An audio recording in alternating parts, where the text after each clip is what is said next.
Welcome to the latest Motley Fool scoreboard. I'm on in Chocobaloo, and we've got longtime fools Dan Kaplinger and Travis Hoyam giving a 1 to 10 rating to luxury burrito maker Chipotle, ticker symbol CMG. We'll start by rating his business on a 1 to 10 scale, 10 being invincible, 1 being hopeless. Travis, I see you're a little higher than Dan. You're going 8 while he's going 7. What do you love about Chipotle's business? What a phenomenal business. We just got their quarterly report from the third quarter 2024, 6% same store sales growth from a year ago. Restaurants right now are basically reporting flat numbers. So they're outperforming the market. They've been doing that for years, except for that little blip when they had the E. coli outbreak.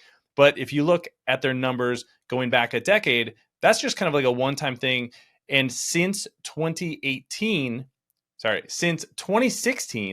they have a 7.1 compound annual growth rate on their same store sales. So just continue to crush this business, growing the ticket size, growing the number of transactions that they're doing. I think there's a ton to love about this business, and it doesn't seem to be disruptible, even though everybody's seemed to be trying.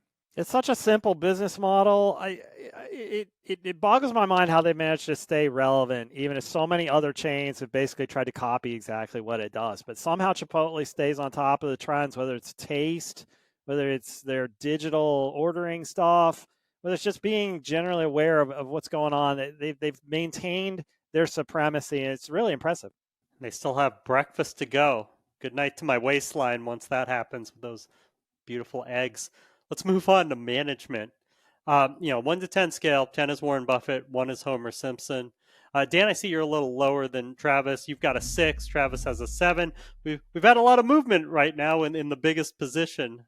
So yeah, just about everybody knows that Brian Niccol left Chipotle to go head up Starbucks. That's left Scott Boatwright. He was the chief operating officer. He's been named the interim. He's a 7-year veteran. I'm not quite sure why they named him interim instead of just making him the CEO. To me, that itself is sort of the big question I have as far as confidence is concerned, because if the company doesn't feel comfortable elevating him, I'm not quite sure what they're looking for that Boatwright doesn't provide. Yeah, and I gave it a 7, but my real answer is it's a TBD, because we don't really know. Like you said, Boatwright not becoming the CEO, is that an indication that management was completely, or the board of directors was completely caught off guard by Niccol leaving?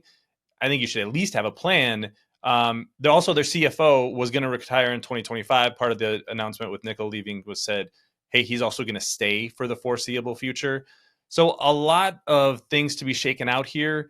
As well as they've executed, though, over the last 8 to 10 years, I think it's hard to go too low just kind of by default. So unless somebody screws this up, I think I got to keep this number pretty high. I mean, they successfully did a founder change, or, a hired CEO change. We'll have to see how they do on the Brian Niccol change. Let's move on to financials. A 10 is a fortress. A 1 is yikes. Both of you have 8s. We'll go with Travis. Yeah, incredible growth rate. I mean, I think I'm always surprised every quarter when they report phenomenal compound annual growth for their same store sales. It always seems to be what's going to be the hiccup here. I mean, I go through these periods where you have a little bit of a bad experience at Chipotle and go, they're losing it. And then they just seem to get it back again. So you look at the financials, there's a ton to love about their financials, and I don't see any of the momentum really slowing right now. Good revenue growth, good earnings growth. There's some net debt on the balance sheet, but it's not unmanageable. I gave them an 8 too. All right, Dan, let's talk valuation. How well will Chipotle stock do over the next 5 years, and how safe is it, keeping in mind a 10 is a sure thing, a 1 is a lottery ticket? So I gave it 0 to 5% over the next 5 years. Viewers know I tend to be on the low side as far as expectations are concerned. My concern here is I think Chipotle may be about to go into the same phase that Starbucks has been going through over past years. At some point, I just think that customers have to get bored with burritos. It's probably not going to be a crash. I gave it a 6 on safety. I just think it might just be dead money compared to higher growth stocks for the next few years. Yeah, multiple expansion has been a huge part of the stock's success over the past 5 to 8 years. That's why I gave it a 0 to 5 and 4 on safety. Anything going wrong with this company, same store sales slowing down, the number of restaurants growth slowing down, basically anything going wrong is going to hurt the stock because the enterprise value to sales is 8. That is crazy for a restaurant company. Price to earnings multiple is about 50. So a ton of growth is already priced in. That's why I wouldn't have my expectations too high. This can be a phenomenal company and a very risky stock from a valuation perspective. Both things can be true.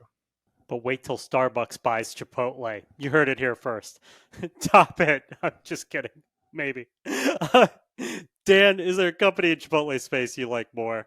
A couple months ago, I would have told you Chuy's Restaurants, old ticker CHUY, old fan favorite, and boy, the flavor's so much better than Chipotle. But that's now been acquired by Darden Restaurants.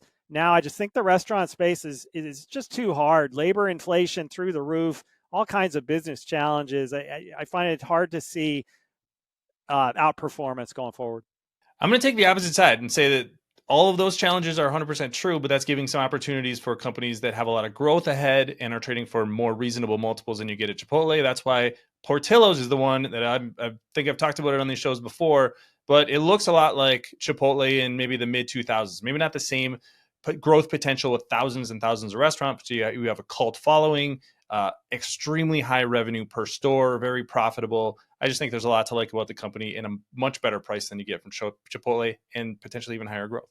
Thank you to both Travis and to Dan. They've given Chipotle a surprisingly low overall score of 6.0 out of 10 for this full favorite. I'd already bought shares when Jason Hall and Sunmeet Deo had rated it an 8.6 first time we did Chipotle.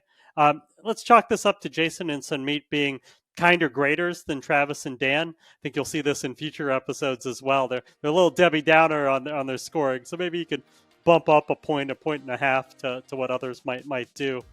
But losing your CEO to Starbucks certainly has an effect, so it probably should be a little lower. Bottom line, though, I'll be happily holding my Chipotle shares. I don't care. It's just too good of a business. Look out for a new scoreboard every market day at 7 p.m. Eastern. Next up is Lululemon. Till then, Fool on.